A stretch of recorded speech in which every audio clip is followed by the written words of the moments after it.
Welcome, sweets. Here we have a DIY for American buttercream. Everything you need is going to be listed. Feel free to pause, go back, and look at the ingredients. I will try to list them down in the description box as well. Okay, so I usually use salted butter for specific clients, and that is what I'm using. I picked this up at Fred Meyer Kroger's. Uh, it was a last minute order. So and she likes how this tastes. So there's not a lot of diet restrictions on this one for her. So we're just gonna do the best that we can on short notice. And you guys can see I've already creamed my butter. This is just 4 sticks of butter, or it might be five, but I'm just showing you guys it's nothing. And as you cream your butter, it should look fairly light or pastel yellow. And that is where we want to start at. We don't want a deep yellow. So I am adding additional butter because yes. And we are going to double this recipe. So if you need to, feel free to double it. And yes, butter, eggs, anything dairy is so expensive right now. So yes, I do scrape my butter paper. Of course, everything's been cleaned and sanitized before I ever started anyway. This was just me remembering that I owed you guys a Buttercream D.I.Y. I guess I tried to upload it. I thought it uploaded. I took it off my phone and it was somehow corrupted on the YouTube end. So here we are doing this again. This is the second stick of butter. A pound of butter is just 4 sticks. So we're going to actually make 2 pounds of butter. So we're going to use 8 sticks. Four have already been churned, and I'm just going to move forward. This is going to be a really quick tutorial so you guys get the gist of what your buttercream should look like and feel like coming off your spatula. So some of us don't understand, like, buttercream has to be a certain consistency to pipe on a cake. Now, a lot of times if you're piping just a regular border, it doesn't really matter. But I will tell you to tread lightly.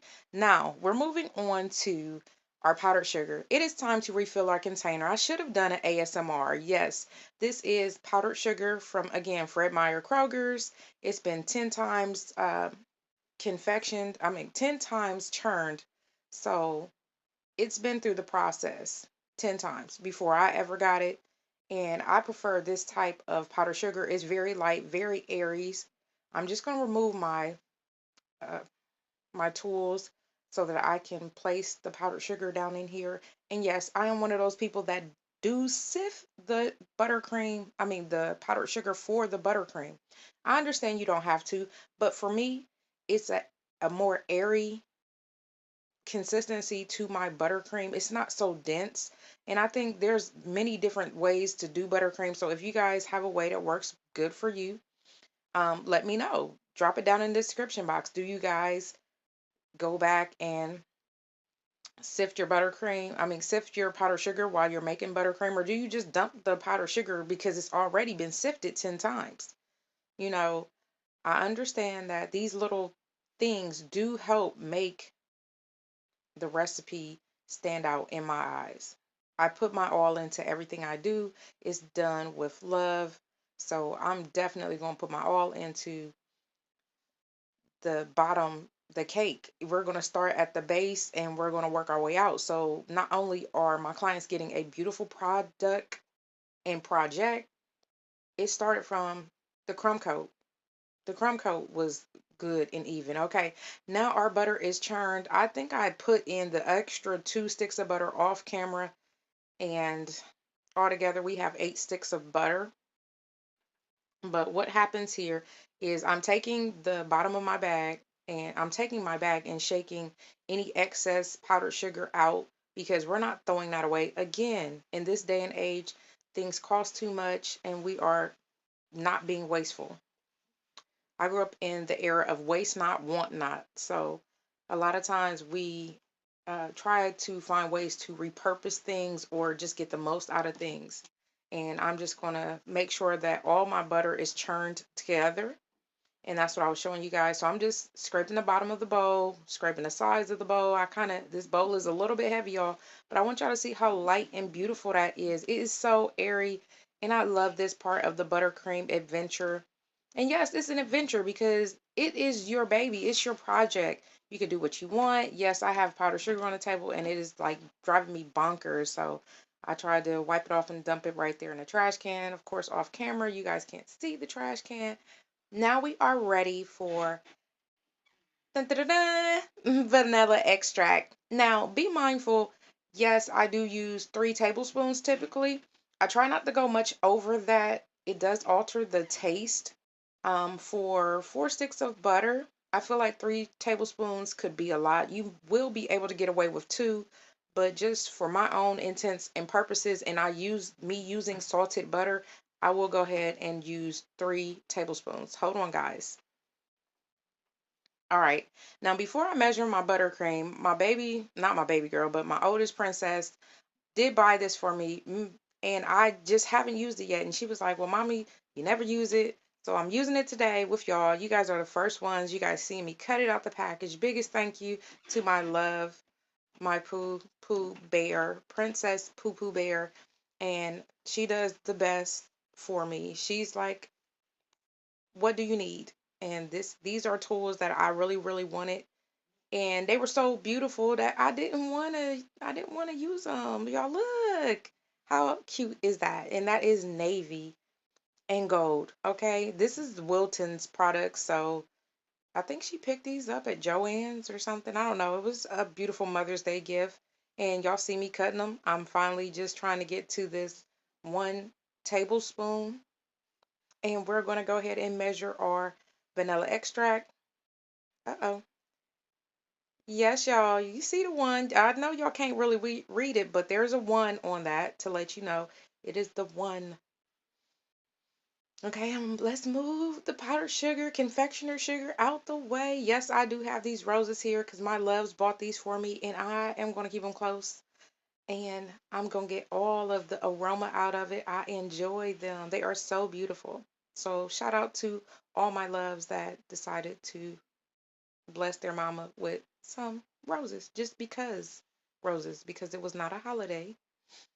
And that is water in my container, my cup my baby girl bought me. And we have our vanilla extract. Now, y'all, what we typically do, I stir my vanilla extract in before I begin to add my powdered sugar. I don't want my powdered sugar to clump. As you guys got that quick little look, you see my buttercream is not full of brown, and the more vanilla extract you use, the dark color comes through. So if you're thinking about tinting your icing, then you want to be mindful about the amount of vanilla extract that you are using because it will make it darker. And you guys see, it doesn't look much darker than it was. There's a slight tint. It's like winter white. Yes, this is my favorite sifter. And me and this sifter, me and Bertha been through some things. So we're going to get a 1/2 cup of powdered sugar, and we're going to add it to Bertha, and we're going to go ahead and do the dance. The dance that we call sifting the powdered sugar, right?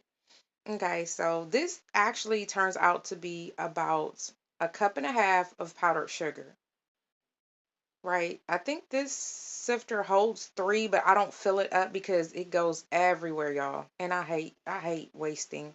So I try to go just about halfway, and you'll see me doing my action. And I tried to scoot back so you guys can see. I just feel like if you really want a good product, you have to start from the beginning and create that product. And that is exactly why I will always, always, always sift my buttercream. Look at that. Now, I want to remind you all, sometime during the summer months, like the hotter months, and I know a lot of you may be overseas or whatever, I'm not sure about the climate. Be mindful of the crystals that could be in your powdered sugar. I would stay away from those. So if you don't use a sifter, I would definitely recommend it because it weeds out any of those crystals The sugar has formed by sitting, because a lot of times these ingredients sit on the shelf for a time. And we are ready for the mixer. Okay. So while the ingredients are sitting on the shelf, they kind of do their own thing, right? And you don't want to go to pipe and now your piping tip is clogged because you have a crystal that won't pipe through. I've done that many times. I think early on, I in the last probably 2 years, I don't think I've been doing it so much.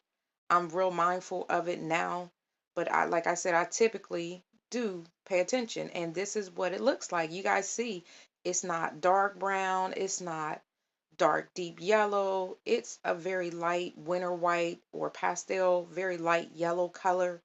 So when I go to add my color, but you guys see how it is falling off of my spatula, which lets me know it is not the consistency that I need it to be. You see, you should not be able to shake that off like that. It's like shaking off sour cream. No, it's not supposed to be like that. It's supposed to be a thicker consistency so that your piping holds its shape. What's the point of doing all the hard work to create such a beautiful product if 5 seconds later or 5 minutes later it's going to melt or just not even be holding the shape that it needs to be in? Okay.